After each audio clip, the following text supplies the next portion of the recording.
Walaupun Melaka tidak ada pelabuhan buat kapal, alam Nusantara ini, alam yang ada ini ialah alam Melayu.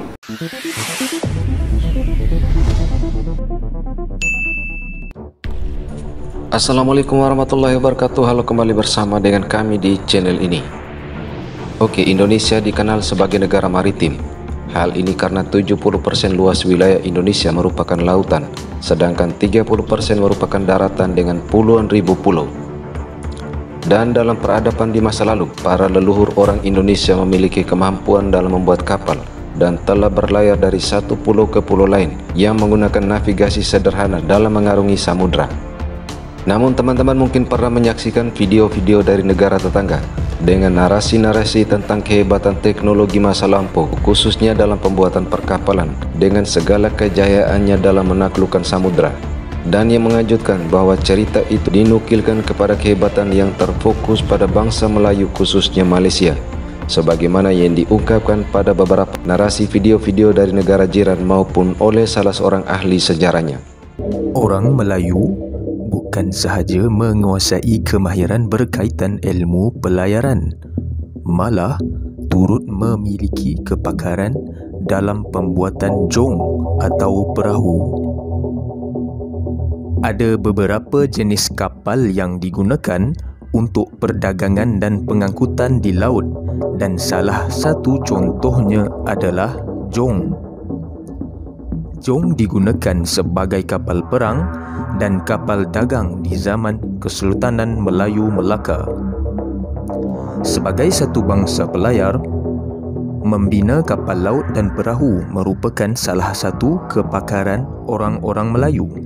Catatan sejarah memperlihatkan bahawa pembuatan kapal Melayu adalah lebih maju jika dibandingkan dengan Barat ataupun China. Tommy Perez menceritakan kapal jong Melayu dan Sumatera apabila ingin berlabuh di Canton, China, perlu berlabuh jauh dari pelabuhan supaya tidak meranapkan 20 kapal Cina. Lebih menarik lagi apabila ada antara kapal-kapal Melayu yang dibuat tanpa menggunakan paku tapi mampu menahan bedilan peluru. Satu bangsa, satu agama, tidak ada bangsa lain kecuali Melayu. Dan bagi pengkaji antropologi, kajian ekologi, kemasyarakatan, sosiologi, mereka mengkaji bangsa ini bangsa yang sangat istimewa. Saiz yang sangat kecil. Berbanding dengan semua bangsa, dia saiz kecil. Tetapi dari segi kelebihan dalam perusahaan, perkapalan, pertukangan dan sebagainya, dia sangat luar biasa. Seorang profesor daripada Universiti Missouri memberitahu saya, dia melawat seluruh dunia. Dia dapati bahawa seluruh muzium dunia ada manuskrip Melayu. MSS Malay manuskrip terdapat di seluruh muzium dunia, termasuk di Amerika, termasuk di Lisbon, termasuk di Belanda, termasuk di Moskow. Dan dia heran siapakah bangsa Melayu. Akhirnya mereka mengatakan orang Malaysia. Tidak mungkin, dia kata. Bangsa ini bangsa yang paling maju ketika itu. Tak mungkin Malaysia yang mundur itu. Dan apabila dia selidiki, Malay manuskrip itu ialah merujuk pada orang Melayu yang sekarang bernama Malaysia. Dia heran.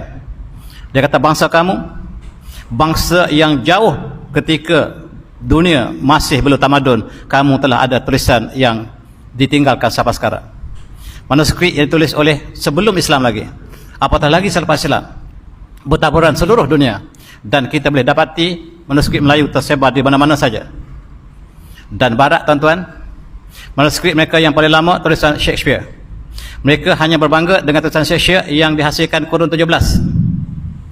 Kita ada awal, masih kita sudah ada tulisan dalam bentuk artifak, dalam bentuk ada satu tulisan laut lontar, dan yang paling banyak ialah yang terukir dari batu, yang mencatatkan bahawa bangsa yang pernah tinggal di Punan, yang tinggal di Champa, membentuk satu tamadun yang besar. Manusianya kecil, paling kecil antara saiz-saiz pelayar-pelayar yang datang ke sini, kita paling kecil, tetapi paling pintar, kata pengkaji yang lampau.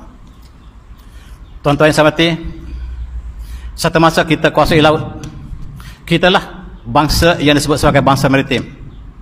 Kapal-kapal yang dibina menjadi contoh kepada China. Kapal yang terbesar yang dibina adalah kapal jong. Jong itu ialah bahasa Melayu. 7 jong masuk Kuala, anjing masih bercawat. Maksudnya ialah jong itu kalimah Melayu yang asal, yang kemudian digunakan oleh Cina. Cina membuat bahtera mereka berpandu kepada jong Melayu. Oke, itu tadi narasi tentang kehebatan peradaban perkapalan masa lalu versi Melayu jiran. Namun anehnya ada paparan yang berbeda dari ahli sejarah yang juga berasal dari negara jiran. Walaupun Melaka tidak ada pelabuhan buat kapal, tapi seperti kata Tuan Haji Khalid tadi, alam Nusantara ini, alam yang ada ini ialah alam Melayu. Dari ceruk mana keluar pun dia atas nama Melayu sebenarnya, Tuan. Kemudian mengapa kita kata jong Jawa itu, kapal Jawa itu lebih besar daripada kapal-kapal lain? Kerana kapal Jawa itu, tuan-tuan perempuan, dekat dengan Kepulauan Rempah. Dia bawa barang-barang rempah itu, tuan-tuan, bertantan untuk pergi ke Melaka. Melaka ni hanya tempat kumpul barang sahaja. Tak perlu kapal besar, melainkan rajanya saja. Orang biasa tak perlu kapal, perlu sampan dan perahu dan skoci. Tapi orang yang hantar barang tu, tuan-tuan, dari Jawa, dari Indragiri, dari Lampung, dari Sunda, tuan-tuan, mereka perlukan kapal. Kerana di sanalah pengeluaran bahan-bahan kekayaan alam Melayu itu. Dan akhirnya berkumpul di Melaka. Nah, dari paparan-paparan video tadi, dapat kita katakan bahwa narasi-narasi sejarah di negara jiran ini tidak jelas. Yang satu mengatakan jong itu dari Melayu Malaysia, dan yang satu mengatakan jong itu dari Jawa. Dan kemudian digeneralisir sebagai kehebatan alam Melayu dengan segala kekayaan alamnya. Dalam sejarah Indonesia, kita kenal sebagai negara kepulauan, dan pelaut-pelaut Indonesia dikenal telah merajai ekspedisi laut untuk perdagangan sejak berabad-abad silam, dengan memiliki kemampuan membuat kapal-kapal berukuran besar yang dikenal dengan jong. Sebelum teknologi pelayaran dikuasai bangsa Eropa, para leluhur orang Indonesia telah memiliki teknologi perkapalan yang menakjubkan dengan ukuran yang besar dan dikenal dengan nama jong Jawa. Pada milenium pertama Masehi, dalam geografi karya Claudius Ptolemaeus, seorang astronomer kesor dari Yunani, menyebut dengan Colandia Ponta yang berarti kapal dari Jawa. Kapal ini digunakan oleh pedagang-pedagang dari Pulau Jawa untuk membawa bahan dagangan maupun sebagai armada perang kerajaan-kerajaan di Pulau Jawa. Di balik perawakan jong Jawa yang besar dan raksasa ini, kapal ini dibangun dengan teknik yang cukup unik, hingga tidak dapat dihancurkan oleh mortir musuh saat itu. Kapal ini terdiri dari 4 tiang layar dan dinding besar yang merupakan gabungan dari 4 lapis kayu jati, dan jong Jawa juga menggunakan bermacam layar, mulai dari 2 layar hingga 4 layar besar, yang lengkap dengan sebuah busur besar sebagai kemudi angin. Hadirnya kapal raksasa atau jong Jawa ini turut tercatat dalam laporan sejarah abad ke-16 yang ditulis oleh Gaspar Correa. Dalam catatannya, ia menceritakan tentang kapal raksasa dari Jawa yang tidak mempan ditembak meriam terbesar. Dan sejarah ini bermula ketika orang Jawa dikenal menguasai kawasan Asia Tenggara dan menguasai jalur rempah antara dari timur Maluku, Jawa hingga di beberapa pulau di Asia Tenggara, yang lambat laun pelabuhan Melaka menjadi pusat perdagangan pada masa itu. Sehingga kehebatan leluhur rakyat Indonesia dalam teknologi perkapalan dan sebagai pelaut ulung terpampang pada relief Candi Borobudur maupun prasasti yang ada di Bali. Sebagaimana dikutip dari beberapa sumber, bahwa sebelum abad ke-16, Melayu Melaka saat itu masih menggunakan kapal-kapal kecil untuk perdagangan yang dikenal dengan lancang toaru. Namun secara bahasa, lancang berasal dari kata Melayu rio yang artinya cepat. Peran kapal ini cenderung digunakan untuk berperang, namun ada beberapa yang digunakan untuk kapal dagang seperti kapal Melayu pada umumnya. Dan lancang dikenal sebagai kapal dari wilayah Riau yang akhirnya tersebar hingga ke Melaka.